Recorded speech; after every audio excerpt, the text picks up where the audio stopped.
ایک عورت پاکستان سے آئی عمرے پہ حیض کی حالت میں، اس نے وہاں سے نیت نہیں کی تھی، پھر یہاں ہوٹل سے حیض کی حالت سے جب پاک ہوئی، ہوٹل سے احرام باندھ کے عمرہ کے، یہ کوئی عمرہ نہیں ہوتا ہوٹل سے۔ یہ پتہ نہیں لوگوں کے دماغوں میں کیسے بات بیٹھ گئی ہے۔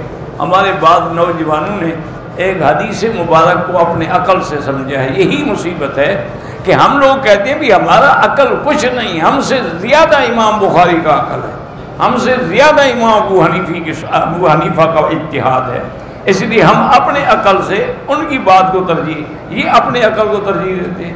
وہ کہتے ہیں جی حدیث میں ہے کہ اہل مکہ من مکہ، مکے والے احرام مکے سے باندھیں گے۔ انہوں نے فتویٰ دے دیا جب عمرہ کرنا ہے تو مکے میں جہاں بیٹھے ہوٹل میں ہی احرام باندھو عمرہ کر لو، یعنی انکار کرنے پہ آئے تو مسجد عائشہ کا عمرہ بھی جائز نہیں، اور مہربانی کرنے پہ آئے تو ہوٹل سے عمرہ کروا دیں۔ یہ عجیب بات ہے۔ یہ حدیث مبارک بالکل صحیح ہے، لیکن حج کے لیے ہے کہ اہل مکہ من مکہ۔ اب آپ آئے پاکستان سے، آپ تو احرام وہیں سے باندھیں گے، مدینہ سے وہیں سے باندھیں، مکے والے حج کا احرام کہاں سے باندھیں گے؟ تو مکے والے احرام جو ہے وہ حد اپنے گھر سے باندھیں گے اور سیدھے پھر مینا چلے جائیں۔ اور یہ بھی یاد رکھو، حج ہو یا عمرہ، اس میں دو چیزوں کا ہونا ضروری ہے، حل بھی ہو اور حرم بھی ہو۔ کیا معنی؟ اگر ہم نے عمرہ باندھا ہے مسجد عائشہ سے وہ حل ہے، پھر حرم میں آ گیا تو حل حرم دونوں مل گئے۔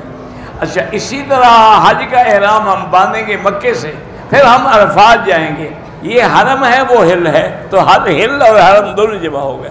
صرف حرم ہو پھر بھی نہیں ہوگا، صرف حل ہو پھر بھی نہیں ہوگا، اس لیے اس کی غلطی ہے، وہ عمرہ بھی دوبارہ کرے اور دم بھی ادا کرے۔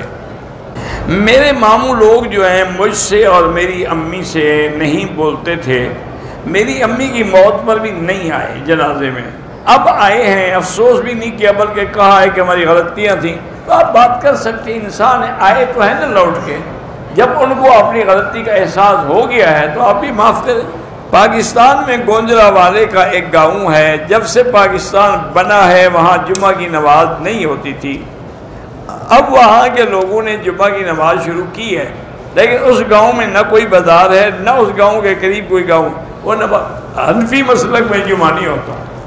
البتہ اہل حدیث علماء کے نزدیک تو 4 آدمی بھی ہوں تو جمعہ ہو جاتا ہے، لیکن امام ابو حنیفہ فرماتے ہیں کہ جمعہ کے لیے ضروری ہے کہ وہ جگہ آباد ہو، وہاں بازار ہو، وہاں دکانیں ہوں اور ضرورت کی چیزیں ملتی ہوں، اس لیے کہ اللہ نے قرآن میں فرمایا ہے کہ اذا نودی للصلاۃ من یوم الجمعۃ فاسعوا الی ذکر اللہ وذروا البیع۔ اب آؤ جمعہ کے لیے اور بے شرا چھوڑو، بے شرا تب ہوگی جب دکانیں ہوں گی، جب دکانیں ہی نہیں ہوں گی تو بے شرا کہاں ہوگی؟ اس لیے حنفی مسلک میں جمعہ نہیں ہوتا۔ کہتے ہیں جی کہ علماء کا مسئلے میں اختلاف رحمت ہے، آپس کا اختلاف تو رحمت نہیں ہوتا، یعنی مسئلے میں اختلاف ہے کہ مثلا ایک بعد امام فرماتے ہیں ظہر سے پہلے 2 رکعت ہے، امام ابو حنیفہ فرماتے ہیں 4 رکعت ہے، تو اب جو 2 پڑھے گا تو چلو کسی مسلک میں ادا تو ہو گئی نا، ایک رحمت تو ہو گئی نا۔ یہ نہیں کہ آپس میں لڑتے رہو وہ بھی رحمت ہے، وہ کوئی رحمت نہیں، وہ فساد ہے۔ کہتے ہیں کہ حضرت علی نے جب حضور سے دوسری شادی کی اجازت مانگی تھی تو حضور کیوں ناراض ہو گئے؟ حالانکہ 4 شادیاں مرد کر سکتا ہے۔ نبی کا مقام اور عام آدمی کا مقام ایک ہوتا ہے۔ ایک تو اس کے گھر میں نبی کی بیٹی تھی، اس پہ سوکن لا رہا ہے تو کیسے حضور برداشت کرتے؟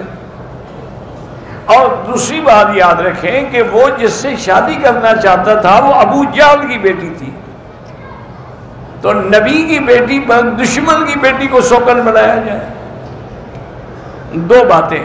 تیسری بات یہ تھی اس میں حضرت علی کا فائدہ تھا کہ اگر بی بی ناراض ہو جاتی تو اللہ ناراض ہو جاتا، اس لیے حضور نے اجازت ہی نہیں دی تاکہ ایسا وقت ہی نہ آئے، کیونکہ حضور نے فرمایا کہ فاطمہ تو بضعۃ منی، وہ جگر کا ٹکڑا ہے، من اغضبها فقد اغضبنی، جس نے اس کو ناراض کیا اس نے مجھے ناراض کیا، اور جس نے مجھے ناراض کیا اس نے اللہ کو ناراض کیا۔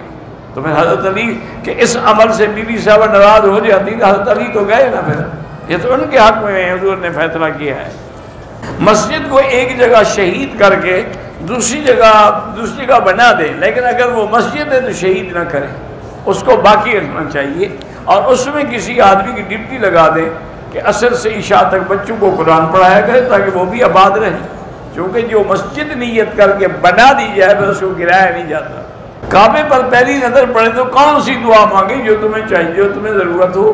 وہ ایک مجھے لطیفہ یاد آیا کہ ایک دفعہ ہمارے بھی دوست تھے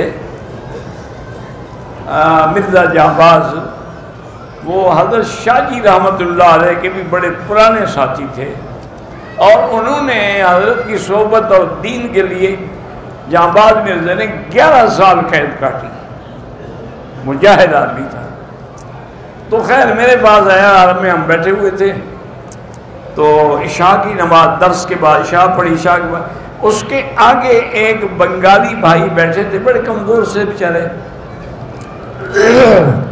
اور وہ نماز میں مرزا صاحب نے اس نے دعا مانگی، یا اللہ مجھے ایمان دے دے، مجھے دین پہ ثابت قدم فرما دے، یا اللہ میری موت ایمان پہ ہو، میرا کلمے پہ موت آئے۔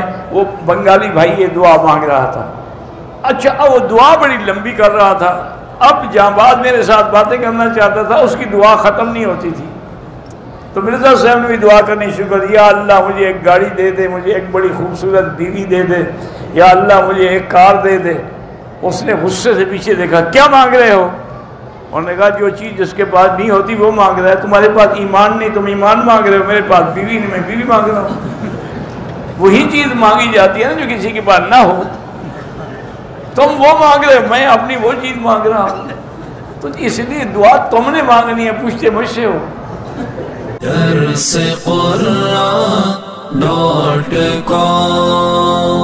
www.darsequran.com